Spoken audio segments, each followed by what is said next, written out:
Point of View with Phemelo Motene on Kaya 959. On the street, on the air. Well, but I've been telling you about setting up an Airbnb. Well, that's not what we're going to discuss today, but we will discuss setting up a B&B with the Samkeliso Nkwanyane, who is a hospitality coach, who's on the line with us this evening. Thank you so much for making the time to talk to us, Samkeliso. Good evening. Good evening, Phemelo, and good evening to your listeners. Samkeliso, so what do you have to have as an individual to start a B&B? In other words, the kind of characteristics, number one, to be a great host for a B&B. Okay. I think the most important thing is for you to be a people's person, love to work with people. That is what makes a great B&B owner or a B&B host. Mm-hmm. And so when you decide, okay, I'm going to run a B&B, I mean, the first things that you need to consider as someone who may have never been in this industry, in the hospitality industry, and you've decided, I've got an extra property, I want to run this as a B&B. What are the first things one should consider? Yeah, great. Maybe let's start it this way. It's very important for everyone before they even think of a B&B to think who is going to be booking. So the first thing that you need to consider is your location. Is the location ideal for people to come and stay there or not? Otherwise you're going to be running a business. You be running a business in a not so ideal location. So location should come up tops. And then secondly, before you go far, Samkeliso, let's talk about that location. Because, for instance, SA Tourism has been for a while now, the past couple of years, talking a lot about experiential traveling. So you may be in the township, you may be in the rural area. For them, it's not a bad thing. It's actually a good thing because people want to wake up in this area where they would not have had an opportunity to experience. So when you say ideal, what does that mean exactly? Oh yes, yeah. No, that's a very good question. So when I say ideal, I mean in terms of safety and security. Are people going to feel safe where you are? I definitely encourage people who are in locations and in rural areas to the B&Bs there, because we've seen over the past couple of years, we've seen a shift. A lot of South Africans now, or I would say local tourists, are keen to travel to locations. Even the international travelers, they are keen to experience South Africa from that perspective. So you can be anywhere, but it's very important that you are in an area where your tourists will feel safe. Okay, which is nowhere in South Africa. which if you consider all things considered, I mean, what does that mean? I think in all due respect, South Africa is still pretty much safe. It's just what we put out there. We still have a lot of safe areas. And obviously there are those areas that are tourist routes. They've always been there. If you have your B&B in one of those tourist, what a pleasure. But it doesn't stop anyone from opening a B&B in a gas. As I've worked with a lot of people who have opened B&Bs, Soweto, Davidson, and all these other places, and they're thriving.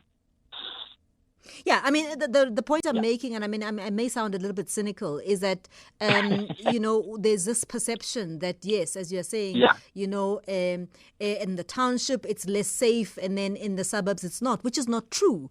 And that's exactly the point exactly the point I'm trying to make, to say, there must be other things that one considers about whether your offering is an interesting offering, is it a unique offering, and perhaps those trump what you consider to be safe, because really, to be honest, what's safe in South Africa? I agree with you. I agree with you. So then, what are the other things that one should consider when you're thinking about this person that's likely to come to your BNB? Oh yes, your business model. What are you looking at? Are you looking at building your bed and breakfast from scratch? Are you looking at buying an existing BNB, or you want to convert your building, your existing residential property, into an Airbnb? And what would be ideal, Samkeliso? That's a good question. It depends from case to case. Other people feel that, if you already have the residential property, if you already owning it, I would say, okay, to convert it to a BNB would seem a much cheaper option for you than going to buy, than going to buy an existing property. But it will depend from case to case, With regards to things like bylaws and so on, what would then one need to consider? Are there specific applications that one would have to have, business rights and so on? Absolutely, absolutely. So a BNB, you will see that most of them are run in residential areas. So you don't just decide to wake up and run your BNB. There are bylaws, and each municipality has its own laws. You will have to first apply for the correct zoning to convert your residential property or a residential property, or to build in a residential area your bed and breakfast. And so, I mean, what would make the authorities turn down your application, and how quickly can one expect to get those permissions? Okay, in most cases, what happens is the duration can range from 6 months to even a year. It will depend on a couple of things, but the most important thing that they will consider is your neighbors, wants to find out from your neighbors if they with you operating a BNB around their residence. So if they say no, that's not a problem, it can be operated. It can take you as little as 6 months. And then with regards to your actual property yourself, as a hospitality coach, what would you then advise a person should consider when they put up a B&B? For me, I would say put your ducks in a row first. Put your ducks in a row first. Make sure that you understand exactly the business that you're going into. Make sure that you understand the legalities. You get all your zoning, all your licenses. Because there's quite a number of licenses that you need to get to operate a B&B. And also, you must now be confident of your finances that they're going to take you through. Depending on where I'll just make an example. You may be wanting to establish your B&B or your guest house inside where they have their laws, whereby once they say you have to start building now, we'll give you 8. So you must know that you will have the financial muscle to finish within that stipulated time.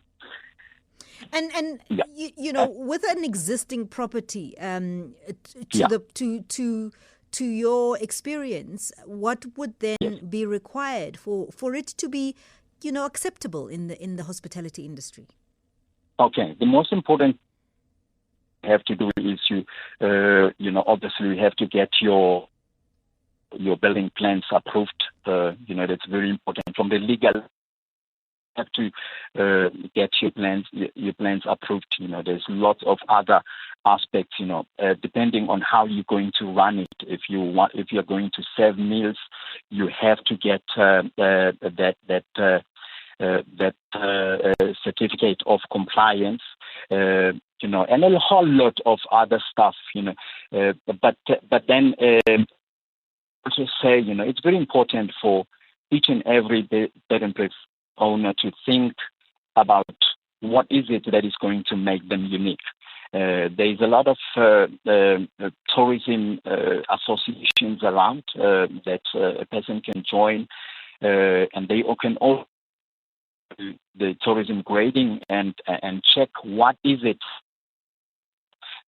would be required for their, let's say, for instance, somebody wants to be graded 4-star, 3-star. What is it that our tourism standard will need? Because it differs from your 1-star up to your 5-star. Yeah, but your advice to someone who's starting off, just from a hospitality point of view, forget the regulations. What would you then advise that person to look out for, to do, to make it attractive? Okay, I would say to wants to start first, you've got to do your research. Who is going to be? Who would you like to attract? What is it that is around your area that you can leverage in order to attract more customers? What is it that is unique about your own area? And once you get that right, and also it's very important to you are going to run it yourself, because it's a different ball game together. Whether you're going to run it yourself or you're going to get people to run the establishment for you. If you would like to run it yourself, it's very important that you consider that it's not like your 9-to-5 job. You're gonna have to work sometimes long hours. You will work with sometimes what we call difficult customers. You can work long hours. Sometimes you will have to wake up in the middle of the night to check in people who may be stranded and looking for accommodation. So your tips for getting the word out there, to get noticed, especially if you're entering a market where you've already got existing establishments who've been around for a long time, are very well known. Your tips on that? I would say it's very important for a new player to associate themselves with the tourism associations that are around the area, and also to speak to the current business owners. In most cases, they are willing to share information with you.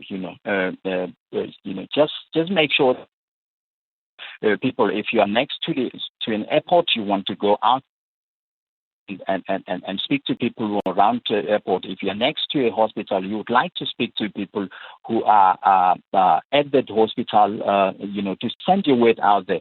And nowadays we have platforms like your social media. You've got to be aggressive on those platforms to send your word to send the word out there. And you'll be amazed that in most cases, people, when you tell them that they would like to support. So is there funding for this kind of business model in your experience? Yeah. You do get some funding, depending on one area to the other, So you do get, if, say, for instance, you need a certain funding for something. There are other, sometimes it will be from government. You do get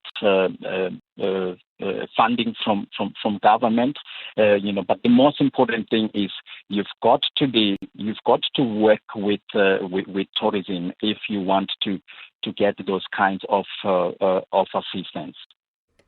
So, as you said, there are different gradings, 2 to 5. Yeah. And I guess sometimes when you think about yourself owning a B&B, a hotel stroke boutique hotel, you all want to give the very best and you want it to be 5-star.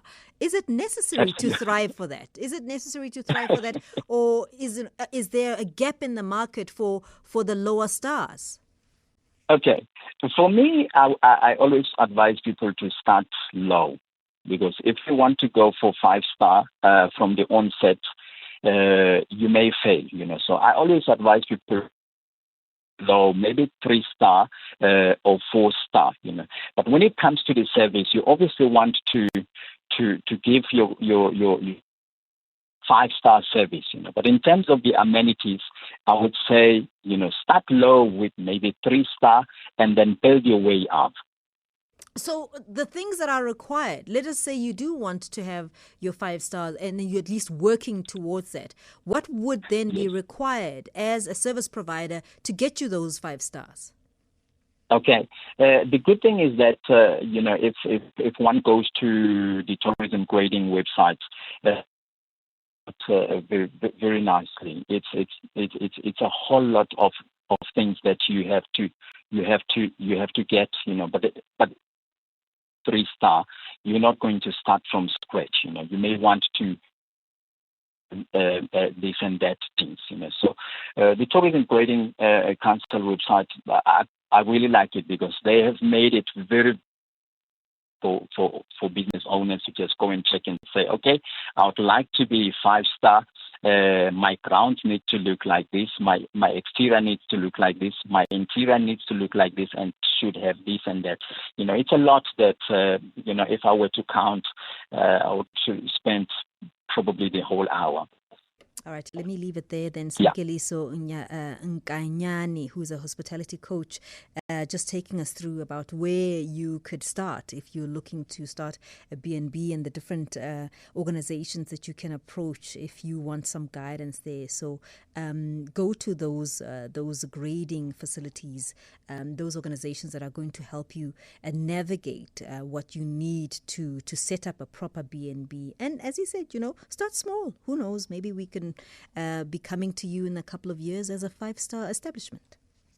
Point of View with Phemelo Motene on Kaya 959. On the street, on the air.